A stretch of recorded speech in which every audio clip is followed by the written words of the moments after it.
Vamos lá então, boa noite,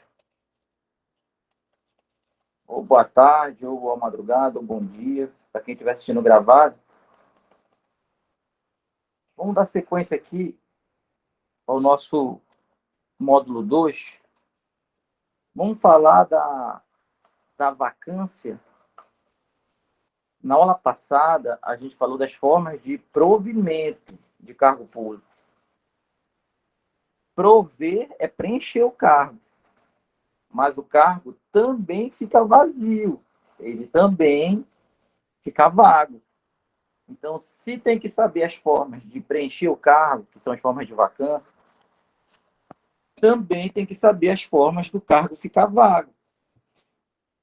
Não, tem que saber preencher os cargos, que são as formas de provimento. Também tem que saber as formas do cargo ficar vago, que são as formas de vacância. Então, a lei coloca uma lista de formas de vacância. 1, 2, 3, 4, 5, 6, 7, 8, 9 formas de vacância. Está no artigo 43. São as maneiras que o cargo vai ficar vago. A vacância, artigo 43, é a abertura de claro no quadro de pessoal do Estado, permitindo o preenchimento de cargo vago e decorrerá dele. Então, tem 9 formas do cargo público ficar vago: recondução, promoção, readaptação, aposentadoria, exoneração, demissão, falecimento, ascensão e posse em outro cargo inacumulável. A gente precisa, primeiro, dar atenção às formas de vacância, que também são formas de provimento ao mesmo tempo. Olha, a gente falou isso na aula passada. A readaptação. Quando um servidor preenche um cargo, quando ele prove, quando o servidor passa pelo provimento de um cargo através de readaptação, o servidor também está deixando vago, ao mesmo tempo, outro cargo. Por isso que a readaptação é híbrida. Ao mesmo tempo que o cargo está sendo preenchido, o cargo A está sendo preenchido, o cargo B está sendo deixado vago. Então, a gente chama isso de formas híbridas, porque elas são provimento e vacância ao mesmo tempo. Então, algumas dessas são provimento e vacância ao mesmo tempo. Ao mesmo tempo que um cargo está sendo preenchido, ao mesmo tempo o outro está ficando vago. Quais são essas formas híbridas, que são provimento e vacância ao mesmo tempo? Olha, segundo a nossa lei, recondução, promoção, readaptação, esses três, eles são formas de vacância e de provimento ao mesmo tempo. Quer dizer, quando um servidor é reconduzido de um cargo público para outro, ele está deixando um cargo vago e está preenchendo outro.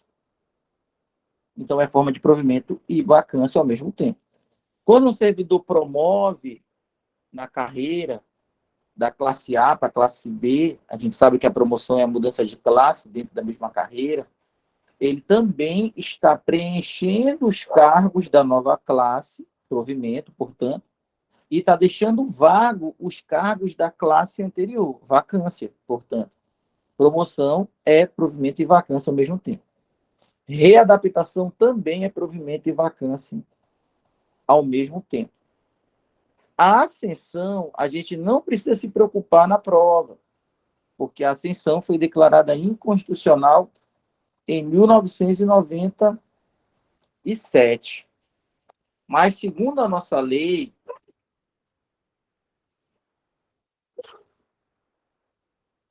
que é claro, está desatualizada, a ascensão é forma de provimento e a ascensão também é forma de vacância.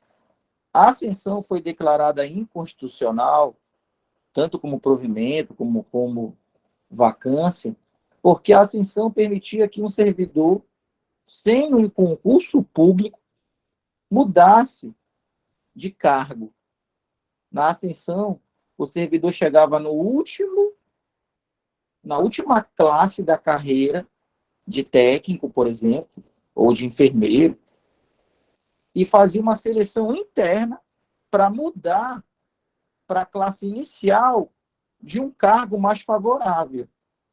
Então, o servidor era técnico, administrativo, por exemplo, e ele chegava ali na última classe, na classe especial da carreira de técnico. Aí ele fazia uma prova interna, concorrendo só com as pessoas que estavam na mesma condição que ele, estavam na última classe da carreira de técnico. E caso ele passasse nessa seleção interna, ele mudava de técnico para analista. Assim, ele ia estar provendo os cargos de analista e deixando vago o cargo de técnico. Mas isso não foi um concurso público. O concurso público tem que ser aberto para toda a população. Foi uma seleção interna. Então, o STF declarou essa forma de provimento e também essa forma de vacância inconstitucional, porque estava permitindo acesso a cargos públicos efetivos sem um concurso público aberto para a população. Isso é inconstitucional, porque não pode ter uma prova para um grupinho só de selecionados. Tá? Então, a gente não precisa se preocupar com a ascensão, porque ela foi declarada inconstitucional em 1997, só que a nossa lei, que é de 93, ainda consta a ascensão dela, pelo simples fato de que ela não foi atualizada para retirar a forma de ascensão como forma de provimento e vacância de lá. O certo é que se a banca cobrar a ascensão, vai gerar muito recurso e a questão provavelmente vai ser anulada. Então, a banca não tende a cobrar a ascensão nem como forma de provimento, nem como forma de vacância. Agora, eu sempre digo isso. Se cair uma pergunta, marque as formas de provimento. Aí na letra A vem nomeação, é forma de provimento, reintegração, é forma de provimento, e ascensão. E se esse fosse o gabarito, até dava de marcar, porque, de fato, a ascensão na Lei 066 consta como uma forma de provimento. Está lá, válido como uma forma de provimento. Só não é aplicável, porque isso daí essa forma de provimento foi tornada inconstitucional. Então, ela não é aplicável na prática, mas ela não foi retirada da lei ainda. Então, daria recurso, entendeu? Por isso que a banca não cobraria uma questão dessa. Mas, se fosse só para dizer que a ascensão é uma forma de provimento, para não ter que depender de recurso depois, eu marcaria a ascensão dizendo que é uma forma de provimento e é uma forma de vacância. Tranquilo. Mesmo eu sabendo que ia dar recurso. Mas se essa fosse a melhor opção, eu ficaria com ela para não depender do recurso depois. A banca não vai cobrar isso, porque, claro, que vai dar recurso. Tá? E o examinador sabe muito bem que a ascensão é inconstitucional. Então, quem é que é híbrido aí? E pode cair em prova? Recondução, promoção e readaptação. Cuidado com esses três. Porque eles são provimento e eles são vacância ao mesmo tempo. Recondução, promoção e readaptação. Provimento e vacância ao mesmo tempo. Então pode cair em prova. Agora, esses outros que eu vou falar agora, eles são somente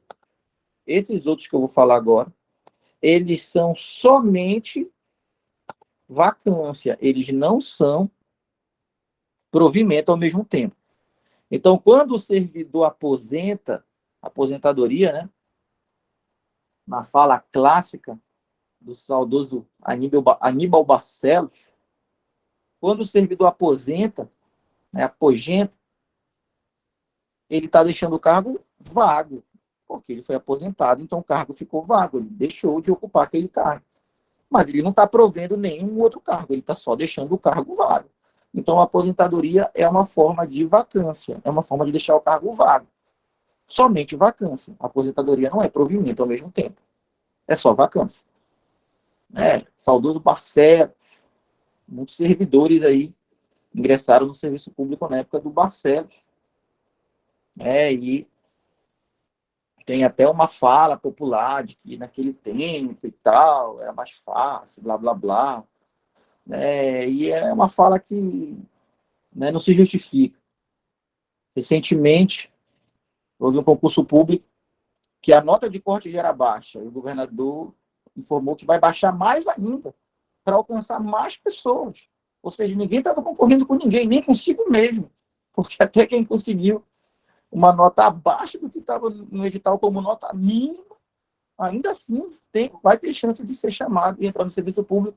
Eu sempre brinco, está mais fácil que na época do Barcelos. Eu não precisava cortar a nota pela metade. Entendeu? Então, quem está falando do Barcelos aí, que era mais fácil, quem sabe não esteja mais fácil agora entrar no serviço público com essas políticas que estão sendo adotadas aí pelo governo estadual. Um pouco de piada, um pouco de crítica, né? Mas são dois contextos que dá de comparar, né? Os anos 90 com os anos 20 agora. Sim, exoneração também é forma de vacância. Quando o servidor é exonerado, o cargo fica vago. Ele sai do cargo. Mas ele não está preenchendo nenhum outro cargo. Então, a exoneração é só vacância. A exoneração não é provimento. Demissão também é forma de vacância. Demissão também é forma de vacância. Somente vacância. Não tem provimento. Quando o servidor é demitido, ele sai do cargo. Mas não está preenchendo nenhum outro. É muito importante para a prova saber a diferença entre exoneração e demissão. É muito importante para a prova saber a diferença de exoneração e demissão. Na exoneração, o servidor ele sai do cargo, mas ele não foi punido. A exoneração é uma forma de vacância que não tem caráter punitivo. A exoneração não é uma punição.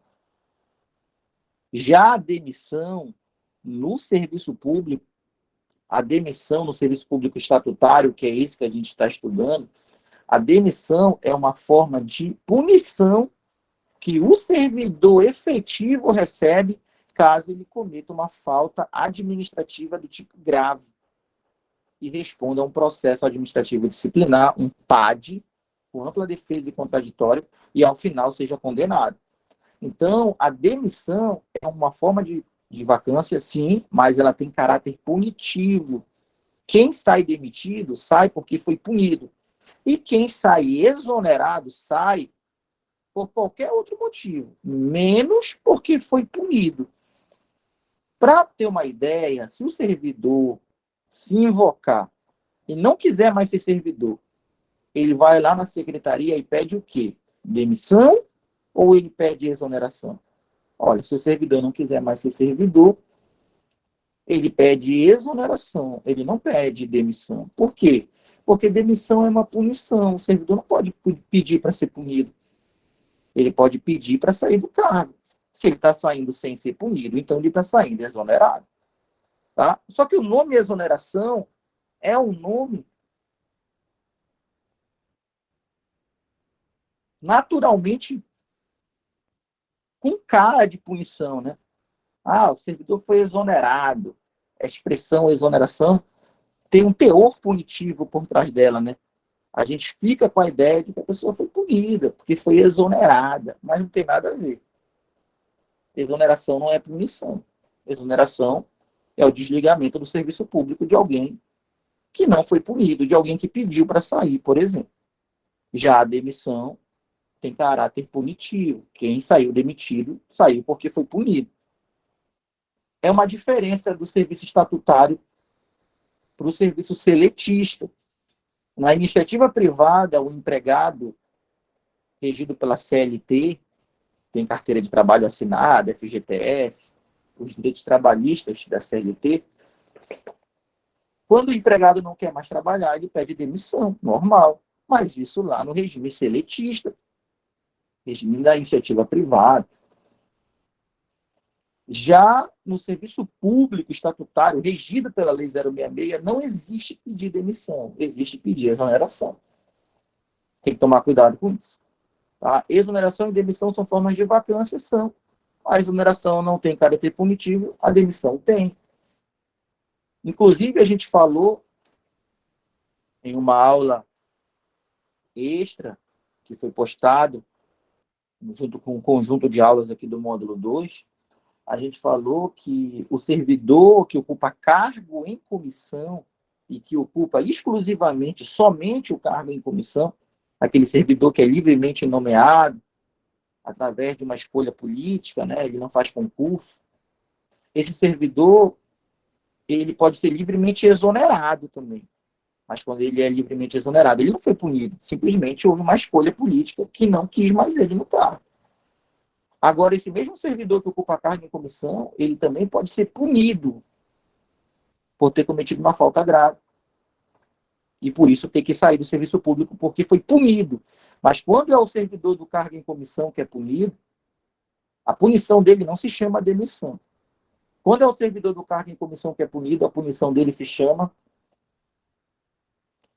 Qual o nome da punição dada ao servidor que ocupa exclusivamente um cargo em comissão, quando ele comete uma falta grave? O nome da punição dele não é demissão. Qual é o nome da punição dele? A gente falou numa aula extra, que foi postada aqui no nosso pacote de aulas. Quando o servidor do cargo em comissão comete uma falta grave, ele responde um processo administrativo disciplinar, ele tem ampla defesa, ele tem contraditório. E ao final, caso ele não consiga demonstrar que é inocente, ele vai ser condenado à pena de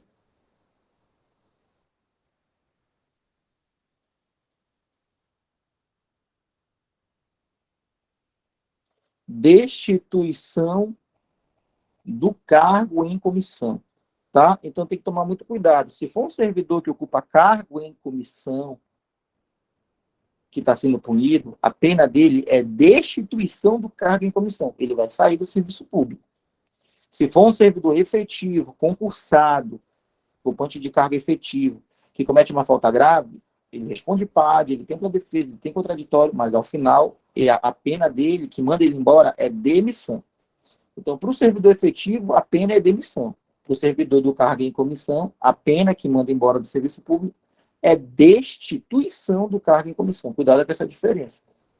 Inclusive, a destituição do cargo em comissão tinha que estar aqui nesse rol, nessa lista. Não está porque houve uma falha técnica. Ao meu ver, houve uma falha técnica do legislador. Porque quando o servidor ocupante do cargo em comissão é destituído, o cargo dele fica vago. Então, é uma forma de vacância. A destituição do cargo em comissão deveria constar nesse rol aqui, mas não consta. Tá? É uma falha técnica do legislador em todos os âmbitos, né? A lei federal também não consta. A lei estadual também não, na lei municipal também não. Mas a destituição do cargo em comissão deixa o cargo em comissão vago. Então, é uma forma de vacância. Uma falha técnica generalizada, né? Ninguém nunca resolveu consertar isso daí. Porque uma lei acaba sendo uma cópia da outra, né? Se a federal é assim, a estadual copia, a municipal copia, e essa sucessão faz com que nunca consertem essa falha. Tá? Então, exoneração, demissão, aposentadoria são formas de vacância, só vacância. Outro que é uma forma só de vacância. Esse aqui não tem jeito, né? Não tem como se provimento. Só deve ser vacância. O falecimento do servidor. O cargo público não pertence ao servidor. O servidor não é dono do cargo público. Se o servidor fosse dono do cargo público, e olha o que eu vou te dizer, no passado o servidor já foi dono do cargo público, hein? Mas hoje em dia não é. Se o servidor fosse dono do cargo público, quando o servidor morresse, falecimento, o cargo público ficava para a família dele como herança. No passado já foi assim. Houve uma época em que no Brasil vigorava um modelo de administração pública chamado modelo patrimonialista. Esse modelo patrimonialista, ele tinha como marca a corrupção e o nepotismo. Dá até de rir, né? Porque hoje a gente continua tendo corrupção e o nepotismo. Só que agora a corrupção e o nepotismo são as falhas. Hoje. Naquela época, né, Brasil Colônia, por exemplo, corrupção e nepotismo não eram as falhas, era a maneira como a administração era feita. Era o certo o governador lá da colônia escolher um parente dele para ocupar um cargo público. Não era algo que ia dar vergonha se falasse. Era assim que a administração era feita, com corrupção e com nepotismo. Então, o governador lá da colônia, né, ele escolhia alguém para ocupar um cargo público, sendo que esse cargo público era da pessoa. Quando a pessoa morria, ficava para os filhos. A pessoa dizia: eu tenho um cavalo, tenho uma casa, eu tenho um cargo público. Quando morrer, vai ficar para os meus filhos. Esses cargos públicos não eram para trabalhar ou para prestar um serviço para a população, era para ostentar poder mesmo. Era pouco trabalho, muito dinheiro, muito poder. Era uma maneira de ostentar poder na sociedade. Hoje em dia, é errado um servidor querer ostentar as prerrogativas do cargo na sociedade. É errado. Mas tem gente que faz? Tem, mas está errado. Hoje tem corrupção, tem nepotismo? Tem, mas é errado. A administração não é feita assim. Mas naquele tempo era o certo, era para ostentar poder e tal, o cargo público era um bem, não era para trabalhar, não era para prestar serviço, era para ganhar dinheiro mesmo e pisar nos outros. Já foi assim. De tanto tempo que as coisas foram desse jeito, hoje a gente vive os resquícios da administração patrimonialista. Por que tem nepotismo? Por que tem corrupção ainda muito na administração hoje? Porque a administração foi muito tempo assim. E não muda do dia para a noite. Tá? Então, hoje não é mais assim. O servidor não é dono do cargo. Resumindo o que eu estava falando toda essa história, caso o servidor venha a falecer, o cargo fica vago e a administração chama outra pessoa para ocupar. Por que o cargo não fica de herança para o filho desse servidor? Porque o servidor não é dono do cargo. Não mais. Hoje não. Hoje a gente vive numa administração gerencial. A administração já foi burocrática, agora é gerencial. Antes ela era patrimonialista, como eu falei, né? Começou com a administração patrimonialista, veio a administração burocrática, hoje a gente está na administração gerencial. E tanto a administração burocrática quanto a administração gerencial, o servidor não é dono da coisa pública, ele é mero gestor. Não é para ele fazer o que bem quer com o cargo, é para ele atender o público, é para ele prestar serviços para a população. No papel é assim. Tá? Então, se o servidor morrer, o que acontece? O cargo fica vago. Uma outra pessoa vai ser chamada para ocupar. E a última forma de vacância, que pode cair em prova, número 9, é a posse em outro cargo inacumulável. Existem cargos que são acumuláveis nos termos da Constituição. A gente sabe que pode acumular 2 cargos de professor, pode acumular um cargo de professor com outro cargo que seja de natureza técnica. Não é o nome do cargo ser técnico, nada a ver. Técnico judiciário, nada a ver. Cargo de natureza técnica é quando é exigido um nível técnico de como condição para o servidor ocupar o cargo. Então, se é técnico em enfermagem e para tomar posse tem que ter o curso técnico em enfermagem, então esse é um cargo técnico. Um exemplo. Então, o professor pode ocupar o cargo de professor com outro, pode acumular com outro técnico, desde que o cargo seja de natureza técnica e seja exigido um conhecimento técnico para ingressar nesse cargo. O professor também pode acumular com um outro cargo, desde que ele seja científico. Um cargo científico se entende como um cargo de nível superior, né, em que o ocupante desse cargo seja cientista em determinada área, porque a lei exige que, para tomar posse, ele seja cientista em uma área. Por exemplo, um cargo de pedagogo, que nem esse do Estado agora. Pode ser professor e pedagogo ao mesmo tempo? Pode, porque o cargo de pedagogo é um cargo de natureza científica. É necessário ser cientista em educação para ocupar o cargo de pedagogo. Tem que ter um nível superior em pedagogia. Um cargo de analista judiciário é um cargo científico? É. porque para ocupar o cargo de analista judiciário é exigido nível superior em direito. Então, é um caso da pessoa ter que ser cientista na área do direito, ciências jurídicas. Então, todo cargo de natureza científica se pressupõe ser um cargo de nível superior em uma determinada área específica. Se for aquele cargo de nível superior em qualquer área, ele não é cientista em nada. Aí não vai poder acumular. Que é aquele caráter generalista, né? Esse caráter generalista de nível superior em qualquer área não permite acumular com o professor. Tem que ser cientista, tem que ser numa área específica, um nível superior.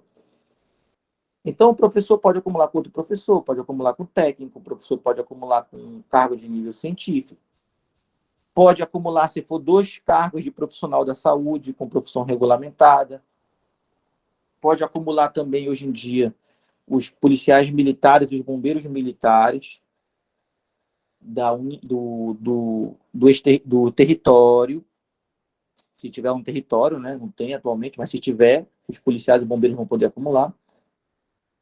Os estados, o Distrito Federal, territórios, estados, Distrito Federal, os policiais e os bombeiros militares, os policiais e os bombeiros podem acumular com esses que eu citei, professor, cargos da saúde, técnico, científico. Foi uma emenda constitucional recente que permitiu os militares acumularem também.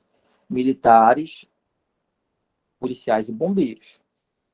Não estou falando dos militares da Marinha, Exército e Aeronáutica. Então, esses são os casos em que é possível acumular. São poucos, porque são muitos os cargos públicos. Então, quando um servidor é aprovado em outro concurso, sendo que esse outro concurso não permite a acumulação, como é que o servidor faz? O servidor está no cargo A. Qual é o cargo A? O cargo de professor. Aí ele faz um concurso para um cargo de nível médio.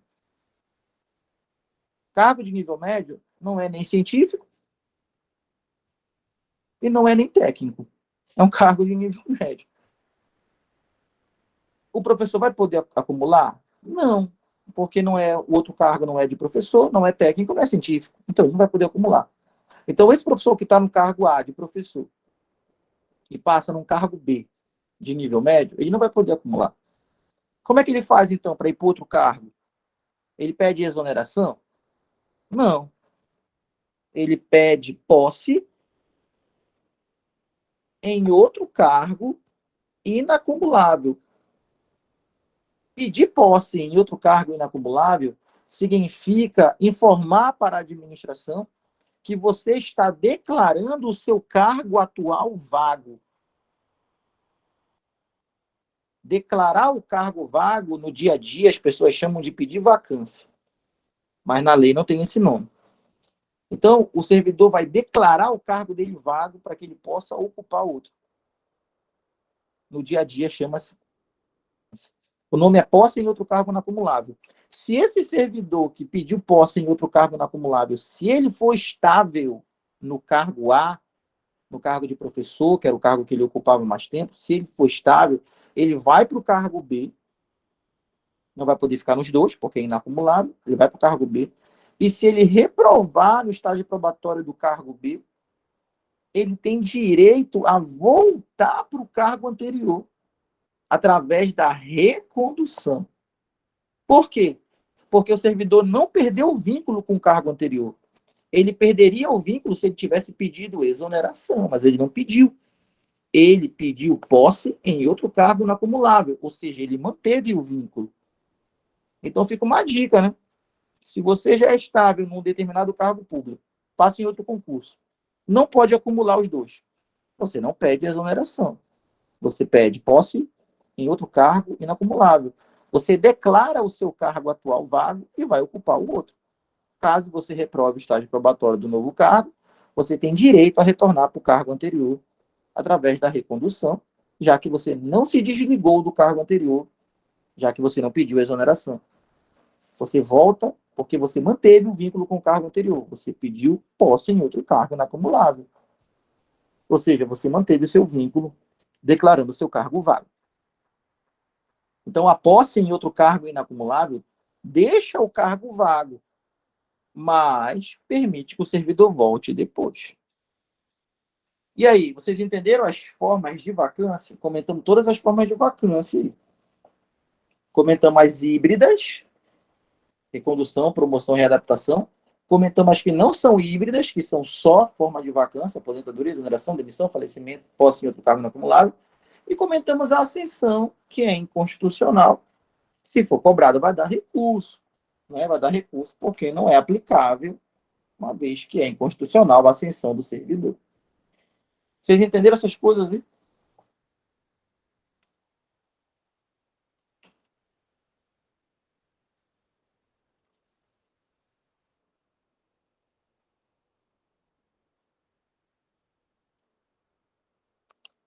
Agora, eu vou falar aqui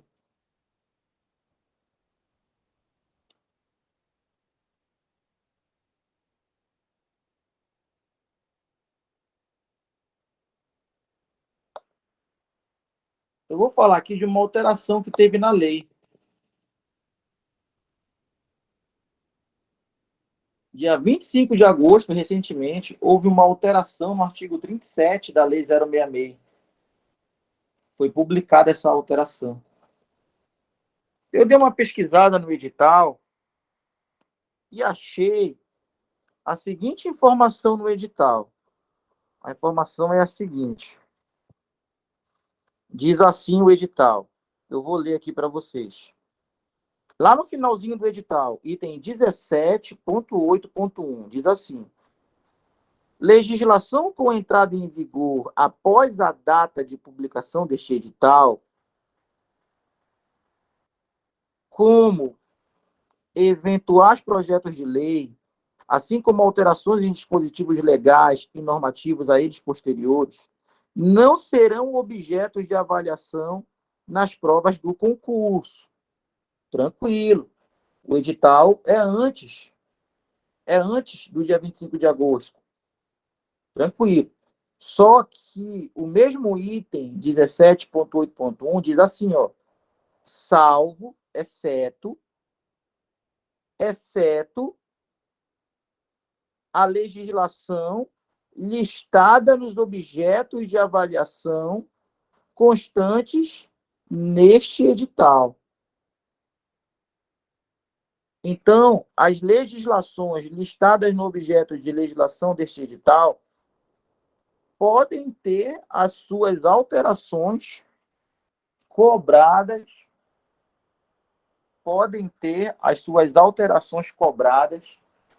nesse concurso. Quando eu fui ver a Lei 066 no edital, diz assim, Lei 066/93, e suas alterações.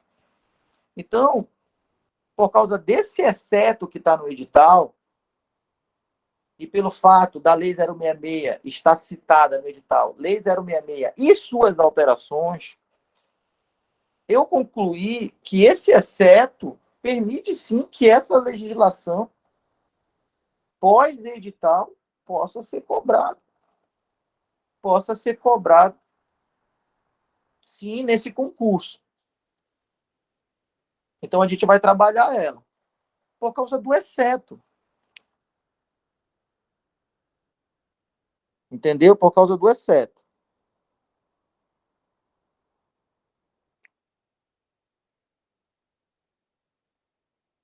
Não seriam as alterações que ocorreram antes do edital? Pois é, mas ele tem um inciso anterior que ele fala justamente sobre esse caso. E depois ele cita um novo item. O inciso anterior diz: as alterações de legislação, 17.8. As alterações de legislação com entrada em vigor antes da data da publicação deste edital não serão objeto de avaliação, ainda que não mencionada nos conteúdos constantes do edital. Tranquilo. Só que ele vem com esse item depois 17.8.1 e coloca o exceto. A legislação com entrada em vigor após a data da publicação deste edital, como eventuais projetos de leis, assim como as alterações em dispositivos legais e normativos, as posteriores, não serão objetos de avaliação nas provas, exceto a legislação listada nos objetos de avaliação constante neste edital. Entendeu? E a Lei 066 pede as alterações e está listada no conteúdo. Então, o próprio item excepciona essa possibilidade. Tá? Agora, eu olhei, né, eu dei uma olhada aqui na alteração, e foi uma alteração benéfica, né? Porque o que acontece? Essa alteração, ela trouxe a mudança do prazo do estágio probatório.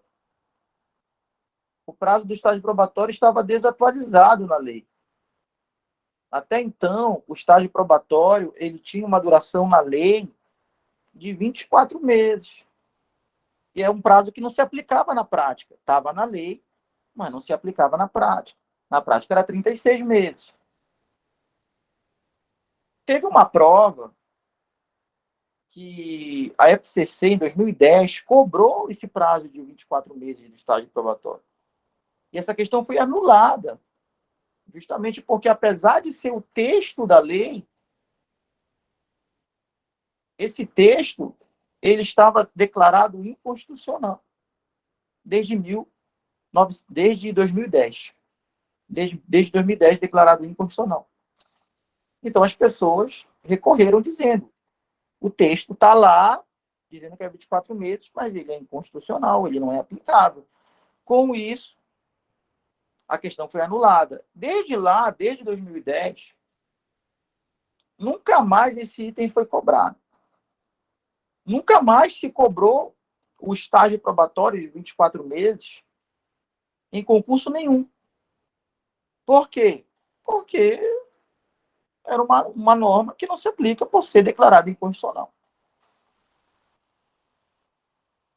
Aí todo mundo, sempre que vem um edital que traz Lei 066, todo mundo fica com esse receio. Ah, mas se cobrar, eu marco o quê? Aí eu sempre dizia, ó, olha o comando. Se no comando estiver citando a lei, marca o que está na lei. Se no comando não estiver citando nada da lei, você considera a Constituição. Para a Constituição são 36 meses. Só que nunca foi cobrado para ser debatido novamente. Mas todo o concurso gerava esse receio nas pessoas. Mas e se cobrar? Com isso, agora, se cobrar, tem mais um motivo para anular a questão, caso a resposta seja 24 meses.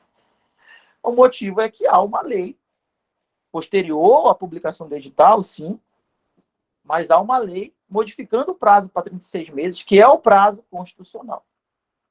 E tem um item no edital que fala sobre cobrar, sobre não cobrar itens modificados na legislação após o edital, mas traz um exceto. Entendeu? Então, tudo que está aqui é benéfico. Se cobrar os 36 meses, agora está na lei. Vamos marcar os 36 meses. Tá? Então, ficou assim. Ficou assim para a nossa prova. Acho muito difícil isso ser cobrado, né? Se for cobrado, a questão vai ser anulada. Principalmente se a questão vier falando de 24 meses. A questão, com certeza, vai ser anulada novamente. É muito difícil. Todos os concursos, as pessoas ficam com esse receio. E eu passo horas debatendo todos os concursos, os GCOs, né? Tenta acalmá-los, dizendo, olha, nunca foi cobrado em 2010, foi anulado, nunca mais foi cobrado, não vai ser cobrado agora e tal. Ah, mas e se vier? Eu quero saber, eu marco 24 ou marco 36? Chega no dia da prova, não pergunta nada disso. Só que agora, né, acabou o receio. 36 meses está na lei. Entendeu? Dificilmente vai ser cobrado. Tá? Se for, vai dar recurso. Mas eu vou dar uma lida rápida aqui. Agora está valendo. Ó. Artigo 37 da Lei 066. Ao entrar em exercício, o servidor nomeado para cargo de provimento efetivo ficará sujeito a estágio probatório por período de 36 meses. Pronto, não é mais 24. Durante o qual a sua aptidão e capacidade serão objeto de avaliação para desempenho do cargo, observado os seguintes fatores. Os fatores foram modificados também. Agora, os fatores que vão avaliar o estágio probatório são, sim, habilidade técnica, qualidade e produtividade, iniciativa e cooperação, comportamento e relacionamento, pontualidade, assiduidade e disciplina, comunicação e desenvolvimento. Houve uma ampliação dos critérios, dos fatores que são avaliados no estágio probatório. Sobre a avaliação do estágio probatório, foi mantida a mesma regra dos 4 meses antes. 4 meses antes de terminar o período do estágio probatório, será submetida à homologação da autoridade competente à avaliação de desempenho do servidor. Antes era 4 meses. No texto anterior também era 4 meses, então não mudou os 4 meses. 4 meses antes de terminar o estágio probatório, o servidor já tem que ser avaliado. Realizada por comissão instituída por essa finalidade, de acordo com o que dispuser a lei ou o regulamento da respectiva carreira ou cargo, sem prejuízo da continuidade da apuração dos fatores mencionados de 1 a 5. Então, no artigo anterior a esse, eram 4 meses. Eram 4 meses antes de terminar o estágio probatório que era feita a avaliação do servidor para saber se ele passou ou não no estágio probatório. Continua sendo 4 meses. E o parágrafo 2º, o servidor não aprovado no estágio probatório será exonerado, não mudou nada. O servidor que reprova o estágio probatório, ele sai do serviço público exonerado. E se estável aonde? Estável em outro cargo, lembra? O servidor pode ser estável em outro cargo. Se ele reprovar o estágio probatório no cargo B, mas ele já era estável no cargo A, aí ele pediu posse em cargo inacumulável no cargo A quando saiu de lá. Se ele era estável em outro cargo e reprovou o estágio probatório, ele será cargo anteriormente ocupado, como está no artigo 9º. Então, nenhuma novidade aí. Se o servidor é reprovado no estágio probatório, ele é exonerado. Se ele reprova, mas já era estável em outro cargo anterior, ele volta para esse cargo anterior diante da reprovação no estágio probatório. O retorno do servidor ao cargo anterior, em virtude de reprovação no estágio probatório, se chama recondução. A gente já estudou na aula anterior também. Então, a única mudança significativa que teve foi a ampliação dos fatores que serão avaliados no estágio probatório. Houve uma ampliação desses fatores. Antes, era avaliada a produtividade, a capacidade de iniciativa, a assiduidade, a disciplina. Agora, eles ampliaram. Eles vão avaliar a habilidade técnica, a qualidade, a cooperação, o comportamento e relacionamento, a pontualidade, a comunicação e o desenvolvimento. Tá? Ampliaram os fatores que serão avaliados no estágio probatório. Antes eram menos fatores. Agora eles ampliaram a lista. 36 meses, nenhuma novidade. O resto, nenhuma novidade também. Tranquilo? Então, se cair estágio probatório na prova, já temos mais motivos do que nunca para marcar que o estágio probatório é 36 meses. Quantos meses antes de terminar o estágio probatório vai ser feita a avaliação? 4 meses antes. O que acontece com o servidor que reprova o estágio probatório? 2 possibilidades. Ou ele é exonerado, caso ele não seja estável em outro cargo, ele vai ser exonerado, ele vai para a rua. Ou se ele já era estável em outro cargo, ele volta para esse outro cargo que ele era estável. O retorno desse servidor vai ser chamado de recondução. E aí, tá tranquila essa ideia de estágio probatório? Vamos ver os comentários aqui.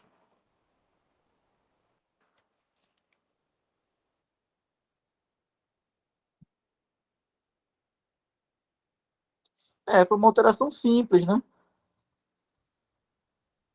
Não terminei muito para esses critérios novos aí, né? Tranquilo aí a questão do estágio probatório? Antes, existia uma pulga atrás da orelha. Marca 36 meses ou não marca? Agora não tem mais. Marca 36 meses. Só vai ter que ficar esperto que eles podem cobrar essa ampliação aqui dos fatores que serão cobrados. Antes eram menos fatores, agora são mais. O resto é igual.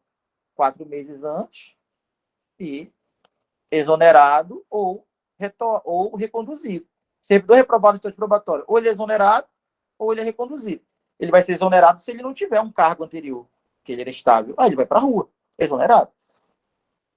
E se o servidor já era estável no cargo anterior, e nesse cargo anterior ele não pediu exoneração, ele pediu posse em outro cargo inacumulável, como eu expliquei ainda agora, aí ele volta para esse cargo anterior através da recondução. Tá? Então, já falamos aí do estágio probatório. Vamos seguir aqui na nossa lista.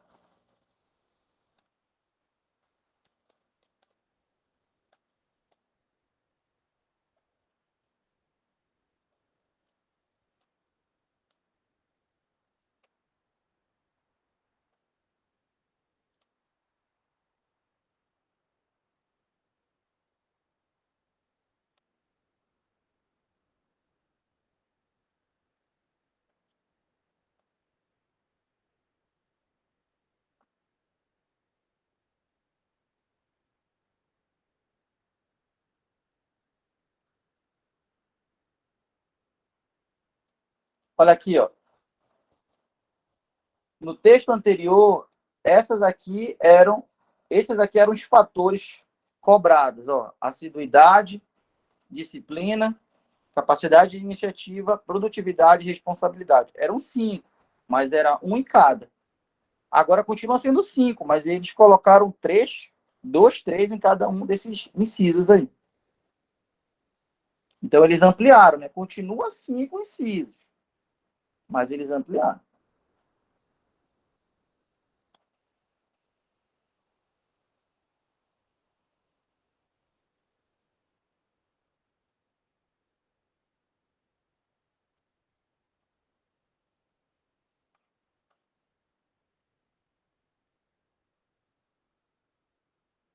Todas essas outras ideias aqui a gente já trabalhou, né? Trabalhamos todas as formas de provimento. Qualquer forma de provimento que cair, a gente está pronto para acertar.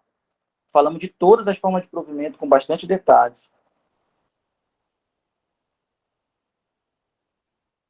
Vamos descendo no nosso material aqui. Falamos de férias, muito esperado em provas, férias. Vamos falar um pouco aqui das licenças que a gente não tratou. Olha, tem que tomar cuidado com as concessões. A gente falou das concessões para doar sangue, para se alistar como eleitor. A gente falou das concessões aqui no curso? Até agora não, né? Então, olha só. Toma cuidado com as concessões. O que são as concessões? No dia a dia, o dia a dia não cai na prova, hein? O dia a dia é só para te entender. No dia a dia, as pessoas chamam as concessões de liberação. Fala assim, ele foi doar sangue. Então não precisa trabalhar, ele está liberado. Só que o termo liberação não existe na lei. Logo, não vai cair na prova esse nome. O nome do termo é concessão. No dia a dia, as pessoas chamam de liberação, chama de folga, entendeu? Mas não é esse o nome na lei. Não é liberação nem folga. O nome é concessão. Esse é o nome técnico. É o nome que cai na prova. Então, o que é uma concessão? Concessão. Sem prejuízo, sem qualquer prejuízo, poderá o servidor ausentar-se do serviço. Então, em quaisquer das concessões que a gente vai trabalhar aqui, o servidor está autorizado a não ir trabalhar, a se ausentar do serviço. Aí alguém pode dizer, mas quem se ausenta tem prejuízo. Por exemplo, quem falta ao serviço e não justifica, é descontado esse dia de trabalho na remuneração. Perfeito, tá certo. Mas no caso das concessões, o servidor está autorizado a se ausentar do serviço e ele não terá nenhum prejuízo diante dessa ausência. Isso quer dizer que não vão descontar da remuneração dele. Isso quer dizer que não vão lançar uma falta para ele. Isso quer dizer que ele não vai responder por essa ausência, um processo administrativo por ter faltado. Não. entre aspas, ele está liberado do serviço. Ele tem uma concessão. Então, quais são os casos legais? No dia a dia você vai ver de tudo. Tudo ilegal, né? Tudo ilegal. Mas na lei só existem essas concessões que autorizam um servidor a se ausentar do serviço sem ter nenhum prejuízo. Primeira, o servidor pode se ausentar do serviço sem nenhum prejuízo por um dia, desde que seja para doação de sangue. É claro que essa ausência ela é documentada. Todas essas concessões são documentadas. Existe um processo para tramitar. Não é só o servidor ligar e dizer, não vou hoje eu estou doando sangue. Tá bom então. Aí alguém pergunta, cadê o fulano de tal? Não veio hoje, está doando sangue. Beleza, está na lei, né?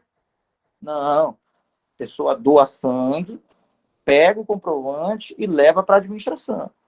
A administração vai noticiar, vai publicar essa concessão do servidor de que no dia tal ele não foi trabalhar porque esteve no gozo de concessão de um dia de ausência para doar sangue.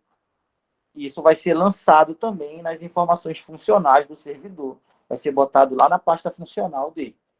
Se a pasta for física, vão imprimir e botar lá dentro. Se a pasta for digital, no sistema SIG-RH, hoje se fala muito do sistema SIG-RH, vai ser lançado no sistema digital, que em determinado dia ele se ausentou porque doou sangue. Então, tudo isso aqui depende de um processo administrativo simples, mas depende, não é de boca. Um dia para doar sangue. Tá? O servidor doa sangue e depois leva o papel lá. Né? Ou o servidor entra com o documento antes, dizendo que vai doar sangue, leva o papel depois, tanto faz, mas tem que levar o papel para a administração, comprovando que doou sangue.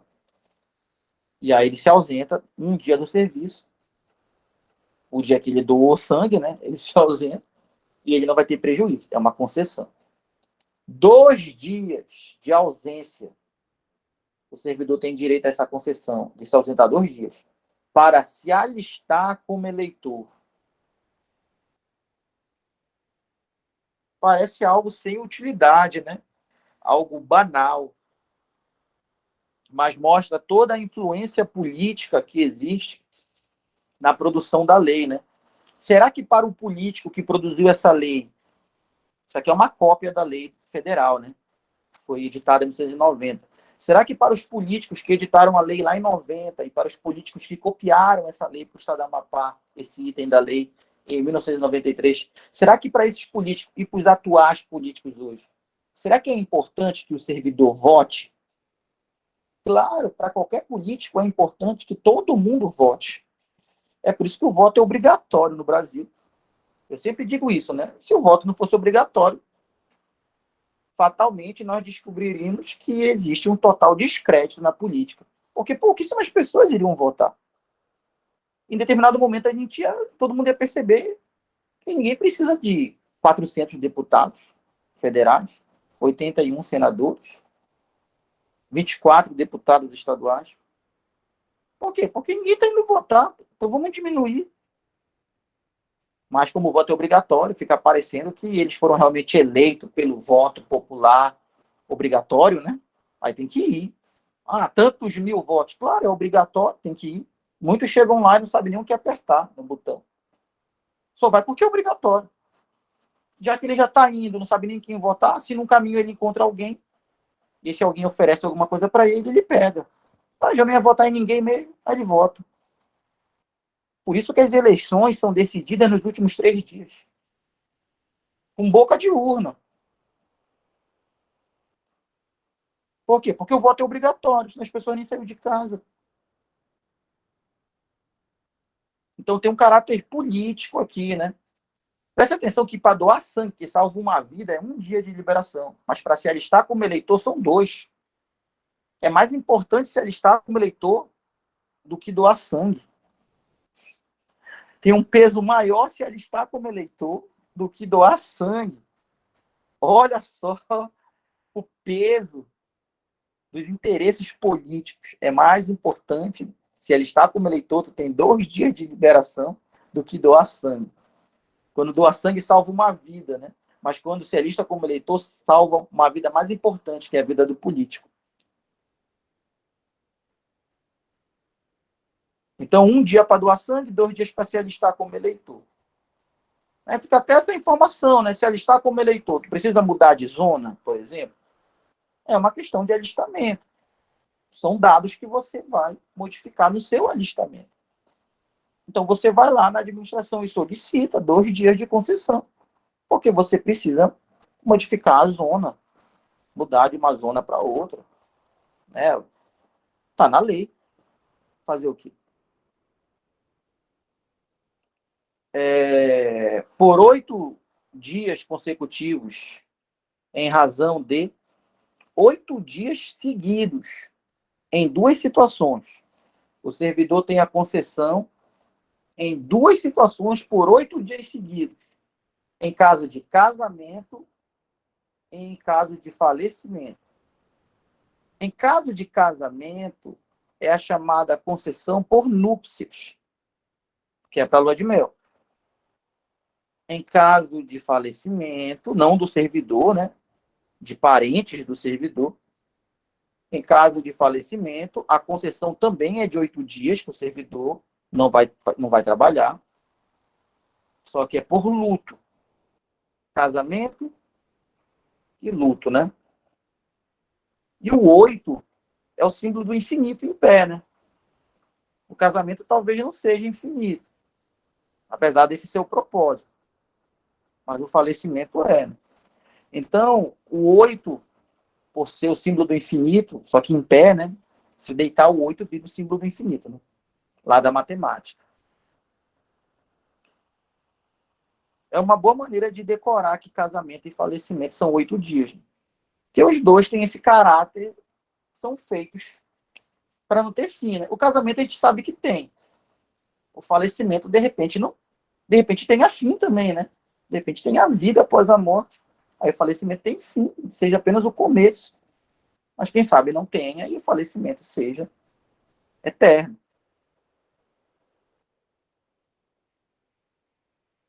É uma coisa que ninguém sabe, mas que ao mesmo tempo todos vão saber um dia. Como muitos dizem, né? Só tem 2 certezas na vida. Os antigos dizem isso. Eu só tenho 2 certezas na vida. Uma é que eu estou vivo. A outra é que eu vou morrer. Eles dizem isso, né? O resto tudo é questionável. Mas essas 2 não. Então, decorem os 3 casos de concessão. 1 dia para doar sangue, 2 dias para se alistar como eleitor e 8 dias, seja por núpcias, seja por luto. E tem que decorar quais são os casos de luto. Olha quais são os casos de luto. Se faleceu o cônjuge, 8 dias de concessão. Se faleceu o companheiro, cônjuge ou companheiro, né? Também 8 dias. Se falecer os pais, madrasta ou padrasto, 8 dias.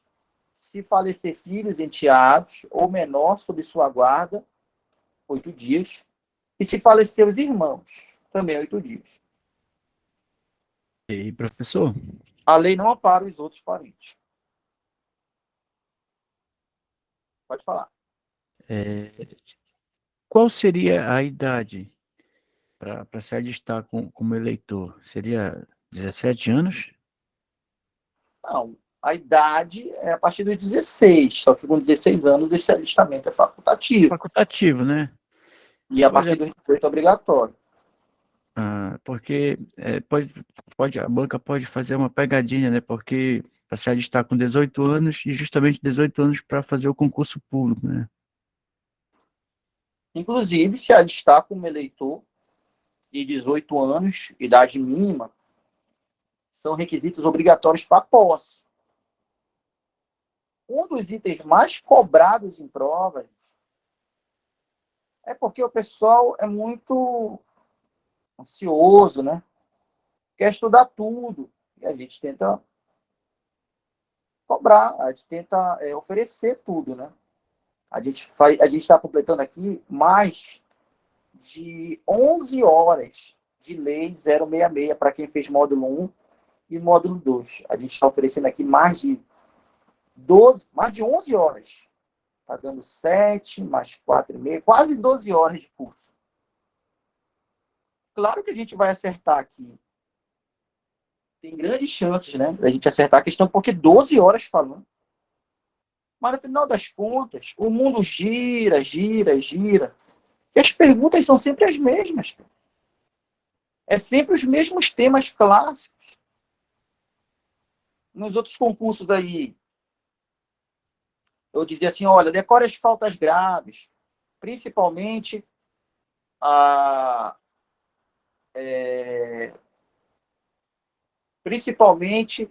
né, a conduta escandalosa na repartição. Aí chega no dia da prova, conduta escandalosa na repartição. Qual é a pena para essa falta? Se falta grave, a pena é demissão. Né? Era só para marcar isso. Aí o pessoal, o estágio probatório é 24 meses e tal. E dizia, olha, decora o interstício para a primeira promoção. É 2 anos. Mas o pessoal só promove com 3, quando se torna estável. Não importa, a lei diz que é 2. Foi o que foi cobrado. Entendeu?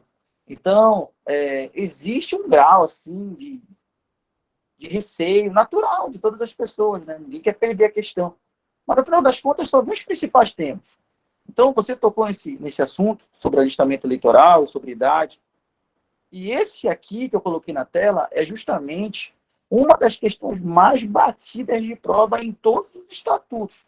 Quer dizer, a gente falou aqui mais de 12 horas sobre muitos temas. Chegar no dia da prova, não se assuste se a pergunta for essa. Quais são os requisitos estabelecidos para ingressar no serviço público no estado do Amapá? Ou seja, quais são os requisitos para tomar posse no cargo? Porque, como a gente falou nas primeiras aulas do módulo 1, a posse no cargo não se dá com a nomeação. A posse, que é a efetiva investidura no cargo, é quando a pessoa se torna servidora, não é com a nomeação. É com a assinatura do termo de posse. Então, é quando a pessoa assina o termo de posse, é que ela se torna servidora. Quando ela foi nomeada, ela não é servidora ainda não. Ela foi nomeada, o cargo está provido, mas você não tem um servidor investido nele ainda. Então, a efetiva investidura no cargo, que torna a pessoa servidora, é a posse, não é a nomeação. Isso é batido em prova. E quais são os requisitos para a pessoa tomar posse e ser efetivada no cargo e se tornar servidora? São esses 6 requisitos.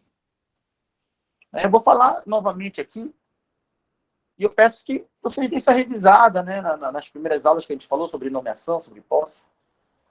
Porque chega no dia da prova é o que pergunta. Então, para tomar posse no cargo, quais são os requisitos? Seja cargo efetivo, seja cargo em comissão. Tem que ter nacionalidade brasileira.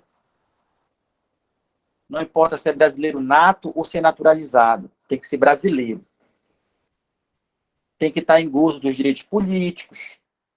Por exemplo, quando a pessoa é condenada por um crime, como regra, durante o período do cumprimento da pena, essa pessoa fica com os direitos políticos suspensos.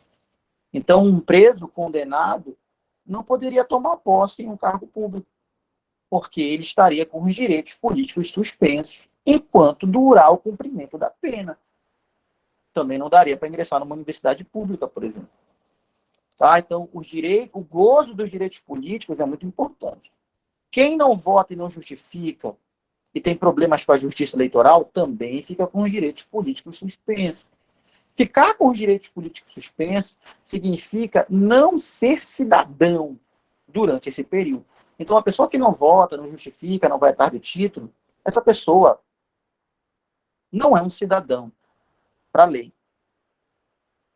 Tranquilo? Então, o gozo dos direitos políticos é o que transforma uma pessoa em cidadão. É estar na plenitude dos direitos políticos. E a pessoa que não está pleno nos direitos políticos não pode tomar posse no cargo, não pode ser servidor do público, quem não faz parte desse público, dessa cidadania. Tá? Então, a pessoa que não jurou bandeira, que não tem carteira de reservista do Exército, que não está ok com a justiça eleitoral, que está condenado criminalmente, respondendo a pena, cumprindo a pena. Como regra, essas pessoas estão com os direitos políticos suspensos e não vão tomar posse no cargo. Também pode ficar com os direitos políticos suspensos quem comete ato de improbidade administrativa. Existe uma pena na lei de improbidade que é a suspensão dos direitos políticos. Enquanto a pessoa estiver condenada, com direitos políticos suspensos, ela não vai tomar posse. Também tem que estar quite com as obrigações militares e eleitorais, que é a mesma coisa que está em pleno gozo dos direitos políticos. Quem não está quite com as obrigações militares e quem não está quite com as obrigações eleitorais não está em pleno gozo dos direitos políticos, então não pode tomar posse. Só tem que tomar cuidado que essas obrigações militares só valem para os candidatos do sexo masculino. A única obrigação dessas, para tomar posse, que só vale para os homens, são as obrigações militares. Não tem obrigações militares para as mulheres. A mulher não vai precisar apresentar reservista para tomar posse. O homem vai. E é muito comum, né? O cara estuda, passa no concurso, chega lá para tomar posse, pede a carteira de reservista. Aí ele fala, eu nunca fui lá. Mas tá, eu vou lá buscar agora. Chega lá no quartel, o que vão dizer para ele lá na junta militar? Tu quer ir para a carteira de reservista, que tu não veio aqui com 18 anos? Tá bom. Assina esse documento, espera ele tramitar. Quanto tempo? 6 meses. É bom ficar ligado aí. Ir atrás da sua carteira de reservista, jurar bandeira, ter tudo direitinho aí. Chega na hora da correria, não vai conseguir do dia para a noite essas coisas, não. Já as obrigações eleitorais, quem deixou de votar várias eleições, né, ou não foi mesário, ou faltou, não justificou, é só ir lá pagar uma multa e está tudo resolvido. Uma multa, né? O juiz vai fixar a multa. Se tiver muito enrolado, dá uns R$30. Né? Se for uma coisa simples, é R$2. Então, eu achei eleitoral mais fácil de conseguir resolver. Só pagar a multa, né? Nunca que os políticos trariam uma grande barreira para alguém se limpar com a justiça eleitoral. Por quê? Porque os políticos querem que a pessoa vote. Então, nunca que o político vai criar na lei uma grande barreira para a pessoa retornar para a condição de eleitor. Vai inventar no máximo uma multazinha e tal. Por quê? Porque é uma questão de cidadania e porque é uma questão também de interesses políticos que as pessoas votam. Vocês já perceberam que eu sou totalmente contra o voto obrigatório. Né? Então, olha só. Também, além de demonstrar que está quite com as obrigações militares, demonstrar que está quite com as obrigações eleitorais, também tem que comprovar para a posse que tem um nível de escolaridade exigido para o cargo. Cada cargo tem uma lei. Cada cargo tem uma lei. E essa lei do cargo é que vai dizer o nível de escolaridade exigido para ocupar ele. Não é o edital que diz, é a lei. Por exemplo, os professores têm um estatuto próprio, o estatuto do magistério. A gente vai estudar nas próximas semanas aqui. A gente vai estudar o estatuto do magistério do Estado do Amapá, que são as leis específicas dos servidores da educação. Tudo isso que a gente está falando aqui vale para todos os servidores do Estado, todos. Mas o que está no estatuto do magistério só vale para os professores. É uma lei específica. Para esse concurso da educação, tem que saber a lei geral, que é a 066, vale para todos os servidores do Estado, né, civis, e tem que saber a lei específica dos professores. A gente vai trabalhar no próximo módulo agora. Inclusive, né, já tem 14 pessoas matriculadas. Semana que vem a gente começa as aulas. Quem tiver interesse de se matricular, é o mesmo caminho, né? É só mandar, né, o Pix com o valor da mensalidade e começar a estudar com a gente. A gente vai trabalhar a lei do magistério, estatuto do magistério, vamos trabalhar a LDB, que são os temas que eu aposto na prova.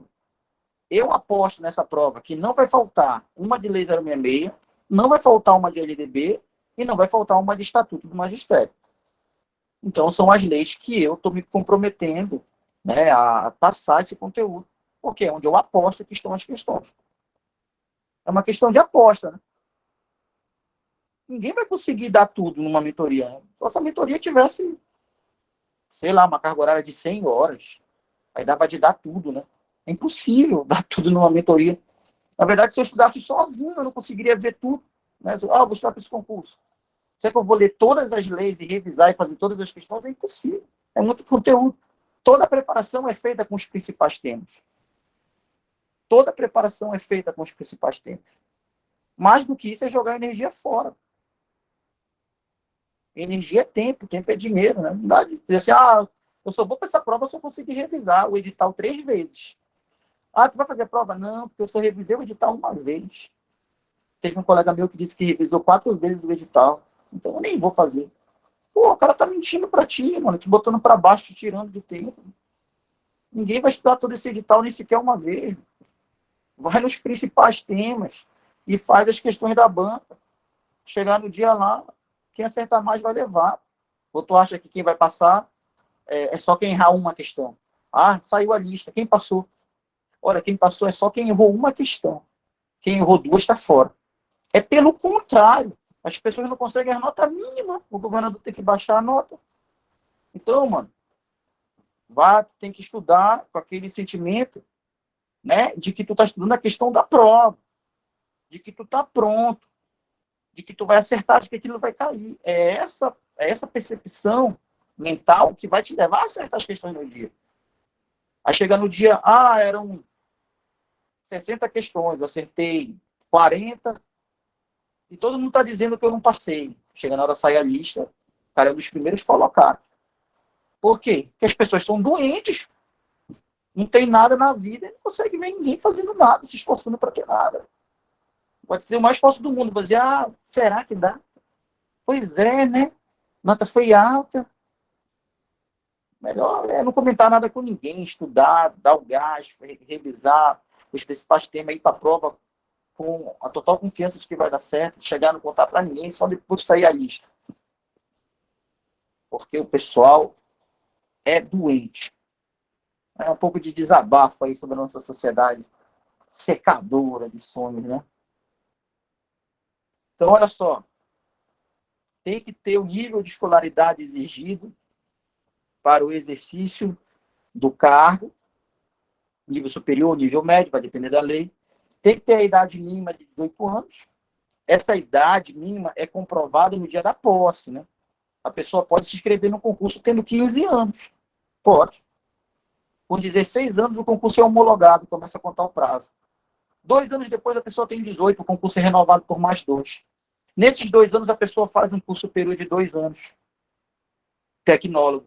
Com 20 anos, o concurso está encerrando e a pessoa é chamada para um cargo de nível superior. Ela fez o concurso com 15.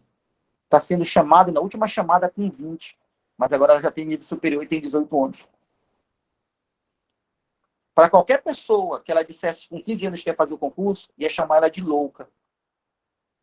No final das contas, quem é o louco que não vai chegar a lugar nenhum é quem falou para essa pessoa não estudar com 15 anos. E a sociedade está cheia disso. Mais um pouco de desabafo, né? Então, não dá muito papo que os outros dizem. Vai lá, faz o teu. Estuda com a confiança de que está estudando o tema que vai cair. Vai para a prova pensando no que tu estudou e não o contrário, pensando no que tu não estudou, que vai cair o que tu não viu. É o contrário, não, o que eu vi, eu estou pronto, vai cair o que eu vi para acertar. E é esse pensamento que vai te levar a ser chamado com 2, 3 anos, 4, que seja. Mas depois é para a vida toda. Agora, se para ali na fila para fazer a prova, tu encontra um cara que não estudou nada para a prova, mas te conhece, e ele vem encher teu ouvido, tu reprovou ali já, cara, se tu der ouvido para ele. Isso já aconteceu comigo. Prova que eu estudei. Né? Eu fui dar papo para a pessoa na fila para entrar. O cara encheu meu ouvido de abobrinha, eu fiquei pensando um monte de besteira durante a prova e não classifiquei por 1 ponto. Porque ele me disse que tinha uma nota mínima na específica, ele disse que eu não li o edital direito e tal, não sei o quê. Eu fiquei pensando nisso, em vez de fazer português, eu fui fazer específica, me embananei tudinho. E eu perdi. Perdi para a cabeça mesmo, para a cabeça, para a mente. Estava preparado, mas não soube me blindar dos comentários lá na fila. E a pessoa, parecia um lugar nenhum na lista, nem entrou na sala, eu acho, só estava ali para me derrubar. Tem que ter muito cuidado com isso, para se blindar desse tipo de gente. Não sei se vocês passam por isso. Pô, ainda tá gravando ainda, né? Vamos saber agora que já aconteceu isso comigo. Então, olha só. E a última informação para tomar posse é estar em perfeita saúde física e mental. Tem que estar com perfeita saúde. Mas como é que comprova que está com perfeita saúde física e mental? Para comprovar que está com perfeita saúde física e mental, tem que passar por uma prévia inspeção médica oficial. Por isso que tem que passar pela junta médica para passar por essa inspeção médica oficial. Essa inspeção médica que vai dar o ok, dizendo que a pessoa está bem fisicamente e mentalmente para ocupar o cargo e trabalhar pelo menos 35 anos, né? No serviço público civil, pelo menos 35 anos trabalhando aí para pensar em aposentadoria. Tranquilo, pessoal? O que vocês acharam aí? Desculpa o desabafo aí, eu lembrei de coisas que eu não queria lembrar.